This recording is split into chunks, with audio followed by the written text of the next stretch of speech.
ایک صحابی ہے، یا رسول اللہ تنگی ہے رزق کی، کوئی وظیفہ بتائیں۔ کتنے لمبے لمبے وظیفے لوگ پڑھ رہے ہیں کہ کاروبار کھل جائے اور روزی بڑھ جائے، کتنے لمبے چوڑے، کتنے کتابوں میں ایڈے ایڈے بڑے وظیفے لکھے پہ، پڑھوں جی مندہ بڈھا ہو جائے۔ میں قربان جاؤں یا رسول اللہ آپ کی شفقتوں پر، آپ کی رحمتوں پر، سنو یہ کرو، میری بات نہیں ہے، میرے نبی کی بات ہے۔ تجربے کی وجہ سے کرو گے تو کچھ نہیں ملے گا، یقین سے کرو گے تو دروازے کھلتے دیکھو۔ کہ یا رسول اللہ ارید ان یوسع علی رزقی، میں چاہتا ہوں میری روزی کھل جائے۔ تو آپ نے کہا ادم علی الطہارہ یوسع علیک رزقک، تو باوضو رہا کر تیرا رزق کھل جائے۔ کوئی زور لگتا ہے وضو؟ تمہارے ہاں تو سردی ہوتی ہی کوئی نہیں کہ بھئی ٹھنڈا پانی ہے کیسے وضو، یہ تو ہمارے لیے مسئلہ ہے کہ بھئی ٹھنڈا پانی ہے کیسے وضو کرو۔ وہ ہمارے گاؤں کا مراسی مجھے مل گیا، میں نے کہا چل نماز پڑھے گی، نہیں جی میاں جی سردی بڑی نہ لے جاؤں، سردی بڑی، مراسیوں کو سردی زیادہ لگتی ہے۔ میں کہا نہیں آج تک نماز پڑھا کے چھڑنا ہے۔ میں اس کو لے کے جب وہ ٹوٹی پہ بیٹھا نا، جو ہی ہاتھ پہ پانی، اوہ حالے وہ ٹھنڈا پانی ہے، اوہ حالے وہ ٹھنڈا پانی۔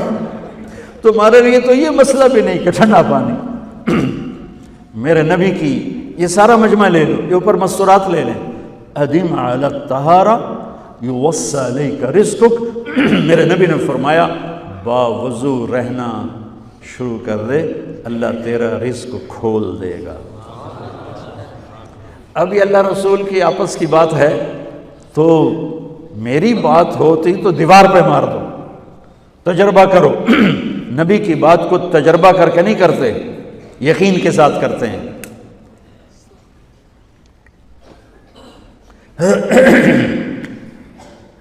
ادم علی الطہارہ یوسع علیک رزقک، باوضو رہا کر۔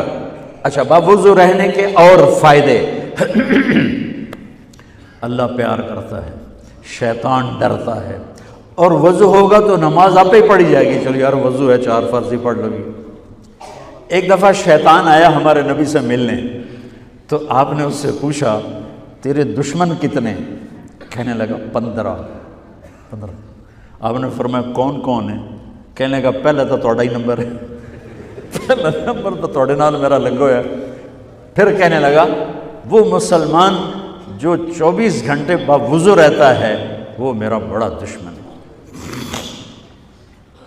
جو باوضو رہتا ہے اور باوضو سوتا ہے، ایک فرشتہ اس کے لیے بندگی کا ثواب لکھتا رہتا ہے۔ خیر واپس آتا ہوں، میرے نبی نے فرمایا 4 باتیں لے لو اور دنیا بھی تمہاری آخر، ساری PIA زندہ ہو جائے گی، ساری اکانومی زندہ ہو جائے گی، ساری معیشت زندہ ہو جائے گی۔ 5 بھی نہیں، ایک انگلی بھی آپ نے نیچے کر دی کہ یہ بس اتنی لے لو۔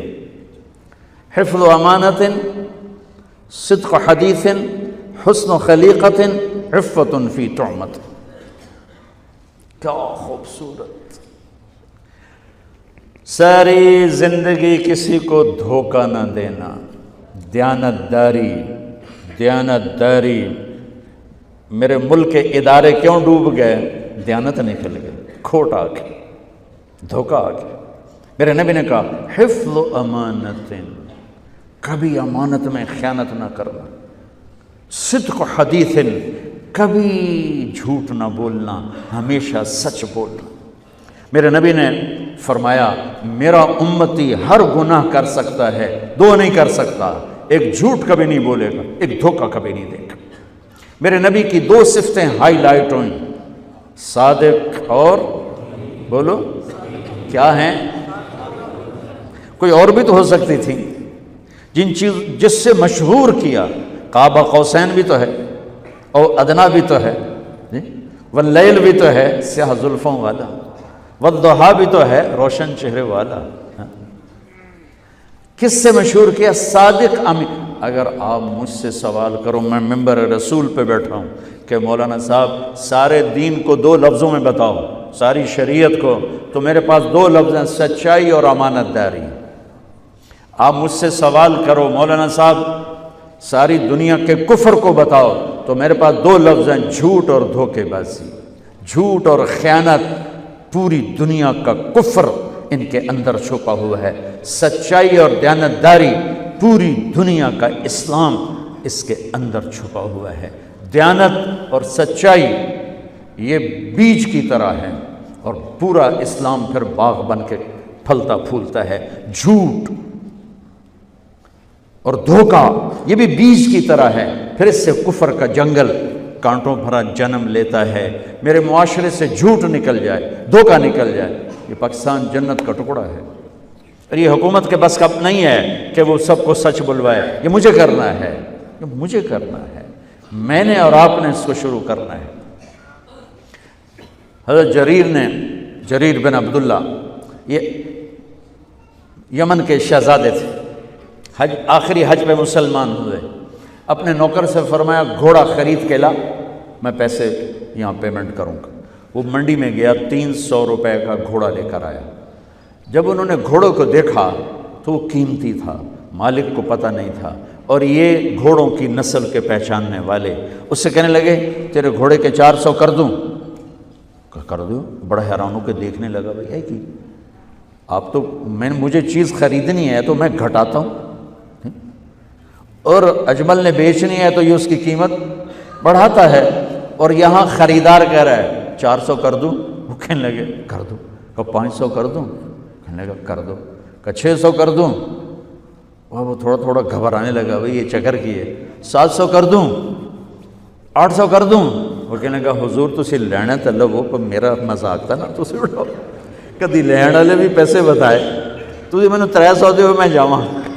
کہنے لگے اس کو 800 دے دو اور گھوڑا باندھ دو۔ وہ حیران، خوشی سے چھلانگے مارتا ہوا گیا۔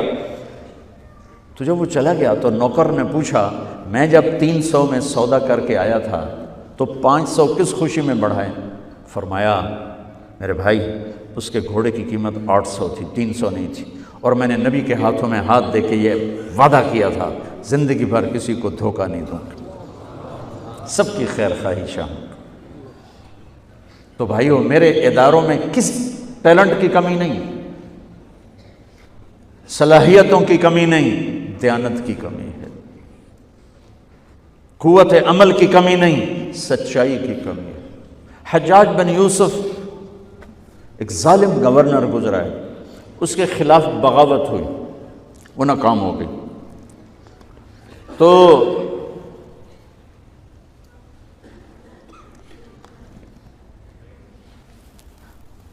کوفہ میں ایک بزرگ رہتے تھے، ان کے بیٹے اس بغاوت میں شریک تھے۔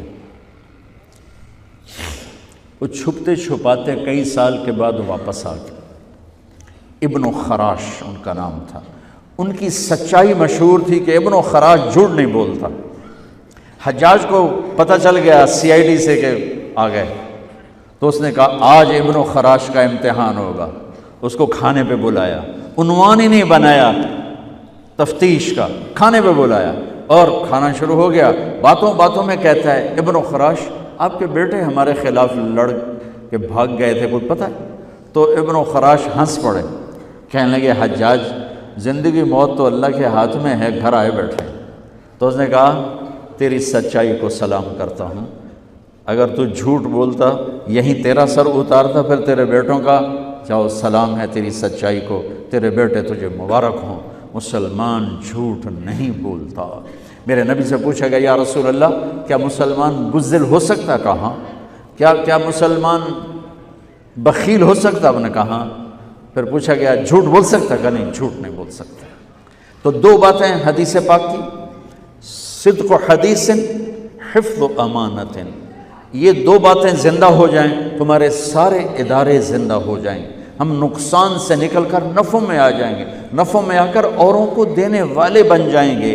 اس ملک میں اتنے خزانے اللہ نے چھپائے ہیں، اور اس ملک میں اتنے اللہ نے استعداد والے لوگ پیدا فرمائے ہیں، صرف دو چیزوں سے ہم مار کھا رہے ہیں، ہمارے جو ادارے ڈوب رہے ہیں، وہ گلگت سے لے کر گوادر تک، اس میں وسائل کی کمی نہیں، سچائی کی کمی ہے، دیانتداری کی کمی ہے، اور یہ ریلیٹڈ ہے رب ہونے کے ساتھ، کہ ہم نے اللہ کے رب ہونے میں شک کیا تو ہم غلط راہوں پہ چل پڑے۔ رب تو اللہ ہے، دینے والا تو اللہ ہے۔